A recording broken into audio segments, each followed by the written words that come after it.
খেলা দেখে কি বুঝলেন? খেলা দেখে কি বুঝলেন? একমাত্র স্পেনের সাথে খেলেছে মার্তিনেজ। মার্তিনেজ বনাম স্পেনে খেলা হলো। মার্তিনেজ একাই পুরো টিমকে মানে বাঁচায় রাখছিল। শেষ পর্যন্ত শুধুমাত্র মার্তিনেজই ছিল মাঠে। আর কেউ ছিল?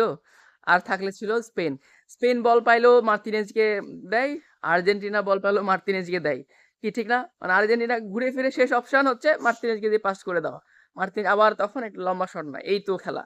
এটুকুই খেলা ছিল। মানে আর্জেন্টিনাকে একদম লাতাচুর করে দিয়েছে, লাতাচুর। অর্থাৎ মানে যাকে বলে নাস্তা নাবুদ করে দিয়েছে। আমরা এটা আমাদের এখানে সকাল হয়ে গেছে অস্ট্রেলিয়াতে। তো আমরা জাস্ট এটুকুই দেখলাম যে স্পেন একটা জিনিস।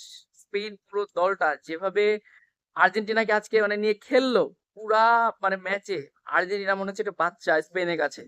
মানে একেবারেই যে ছোট বাচ্চা, যেমন আমরা ছবিতে দেখছি যে মেসির সাথে হচ্ছে লামিন ইয়ামাল ছিল বাচ্চা হিসেবে, কিন্তু এখানে দেখলাম খেলাতে যে মেসিরা হচ্ছে বাচ্চা হয়ে গেছে। ওদেরকে নিয়ে গোসল টোসল করালো স্পেন, এবং শেষ মুহূর্তে একটা দিল। তার মধ্যে কিন্তু দুইটা গোল আরো মিস করাইছে। তার মধ্যে একটা হচ্ছে অফসাইড, ওটা তো ঠিক ছিল, বাট যেটা ফাউল ছিল ওইটা কিন্তু পুরোটাই মানে ফাউলের কোনো ফল ছিল না। ঠিক কিনা বলেন? ওটা কিন্তু ফাউল ছিলই না, বাট ওরা কিন্তু গোলটা দেয় নাই।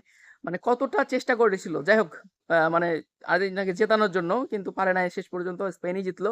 কংগ্রাচুলেশন স্পেন, এবং হার্ড লাক ফর আর্জেন্টিনা। আর ব্রাজিল সাপোর্টার যারা ছিলেন তাদেরকেও কংগ্রাচুলেশন, কারণ আপনাদের দল জিতে গেছে, মানে আপনাদের আর কি বড় আব্বা জিতে গেছে আর কি। তো আপনারা যে এটাই তো আশা করতেছিলেন নাকি?